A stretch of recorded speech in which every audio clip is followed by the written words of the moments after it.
নৌ পরিবহন মন্ত্রী শেখ রবিউল আলম বলেছেন, অল্প কিছু সুযোগ সুবিধা যদি নিশ্চিত করতে পারি তাহলে মোংলা বন্দরকেও চিটাগং বন্দরের মতো সফল এবং সক্ষম বন্দর হিসাবে দ্রুততম সময়ের মধ্যে প্রতিষ্ঠিত করা সম্ভব হবে। সরকারের 180 দিনের মধ্যে অগ্রাধিকার চিহ্নিত করে বাস্তবায়ন করার অঙ্গীকার আছে। সেই 6 মাসের অগ্রাধিকার প্ল্যানে মোংলা বন্দরকে চিহ্নিত করা হয়েছে। সুতরাং 6 মাসের মধ্যে মোংলা বন্দরের আমূল পরিবর্তন দেখতে পাবেন। শনিবার দুপুরে মোংলা বন্দর জেটিতে সাংবাদিকদের সাথে তিনি এসব কথা বলেন। এ সময় তিনি সাংবাদিকদের প্রশ্নের জবাবে বলেন, মোংলা নদীর ওপর একটি ঝুলন্ত সেতুর প্রয়োজনীয়তা রয়েছে। এটাও আমরা অগ্রাধিকার ভিত্তিতে দেখব। এছাড়া দ্রুত সময়ের মধ্যে রেলের কোচ ও ইঞ্জিন এনে মোংলা খুলনা রেলপথে একাধিক রেল চালু করা হবে। দ্বিতীয় সামুদ্রিক বন্দর জাতীয় অর্থনীতিতে গুরুত্বপূর্ণ ভূমিকা পালন করছে। বন্দরটিকে আরো ভালোভাবে ফাংশন করানোর অনেক সুযোগ আছে। কিছু কিছু পদক্ষেপ গ্রহণ করলেই এই বন্দরটি একটা পরিপূর্ণ সফল সামুদ্রিক বন্দর হিসেবে প্রতিষ্ঠিত করা সম্ভব, যা জাতীয় অর্থনীতিতে গুরুত্বপূর্ণ ভূমিকা রাখবে। রপ্তানি আমদানি দুটিতেই একটা গুরুত্বপূর্ণ ভূমিকা রাখা সম্ভব এই বন্দরটিকে কাজে লাগানো। ইতিমধ্যে রেল সংযোগ প্রায় প্রতিষ্ঠিত। নৌ স্থল যোগাযোগ ব্যবস্থাপনা ভালো, কিন্তু আরো কিছুটা উন্নত করার প্রয়োজন আছে। যদি আমরা এটাকে শতভাগ এর সক্ষমতার এবং সম্ভাবনাকে কাজে লাগাতে চাই, সে বিষয়ে আমার কর্তৃপক্ষের সাথে আলোচনা হয়েছে। সেক্রেটারি ছিলেন নৌ পরিবহন মন্ত্রণালয়ের, বন্দরের চেয়ারম্যান ছিলেন, সংশ্লিষ্ট অন্যরা ছিলেন। আলোচনা হয়েছে কিছু পদক্ষেপ খুবই জরুরি এই মুহূর্তে গ্রহণ করার।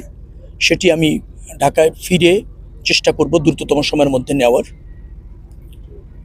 আবার কিছু হচ্ছে স্বল্পমেয়াদী, দীর্ঘমেয়াদী, মধ্যমেয়াদী কি করলে মানে জাতীয় অর্থনীতি এবং জাতীয় বৈদেশিক বাণিজ্যে একটা গুরুত্বপূর্ণ ভূমিকা এই বন্দরকে ব্যবহার করে রাখা যায়, সেই চেষ্টার অংশ হিসাবে এখানে বসা। তো আমি জ্ঞাত হয়েছি, করণীয় অনেকটা নির্ধারণ করতে পেরেছি। আশা করি এটা বাস্তবায়ন করবার জন্য ঢাকায় ব্যাক করেই মন্ত্রণালয়ে গিয়ে এই সিদ্ধান্ত, এবং কিছু কিছু জিনিস আছে যেটা প্রধানমন্ত্রীর সাথে আলোচনা করার প্রয়োজন, তারও কনসার্নের বিষয় আছে। আমি দৃঢ়ভাবে বিশ্বাস করি যেগুলো আমি ফাইন্ড আউট করতে পেরেছি, আলোচনা করলে তিনি নির্দেশনা দিবেন এবং পরবর্তীতে কার্যক্রমটা শুরু করতে পারবো, যা আমাদের এই অঞ্চলের মানুষ, কর্মসংস্থান, অর্থনীতি সবকিছুতে একটা বড় ভূমিকা, যোগাযোগ সবকিছুতে একটা বড় ভূমিকা রাখতে পারবে বা আমরা রাখতে সক্ষম হবো বলে মনে করছি। এই বন্দরটিতে অন্য অল্প কিছু সুযোগ সুবিধা যদি আমরা নিশ্চিত করতে পারি, তাহলে এটাকেও চিটাগাং বন্দরের মতো একটা সফল সক্ষম বন্দর হিসেবে প্রতিষ্ঠিত করা যায়, দ্রুততম সময়ের মধ্যে যায়। এবং সেখানে 180 দিনের মধ্যে, অর্থাৎ আমার সরকারের 6 মাসের একটা অগ্রাধিকার চিহ্নিত করে বাস্তবায়ন করার অঙ্গীকার আছে। আগে বন্দর কর্তৃপক্ষের সম্মেলন কক্ষে মতবিনিময় সভায় যোগ দেন নৌ পরিবহন মন্ত্রী। এই মতবিনিময় সভায় আরও উপস্থিত ছিলেন স্থানীয় সংসদ এবং পরিবেশ, বন ও জলবায়ু পরিবর্তন মন্ত্রণালয়ের প্রতিমন্ত্রী লায়ন ডক্টর শেখ ফরিদুল ইসলাম। মতবিনিময় সভায় দুই মন্ত্রীকে বন্দরের সকল বিষয়ে ব্রিফিং করা হয়।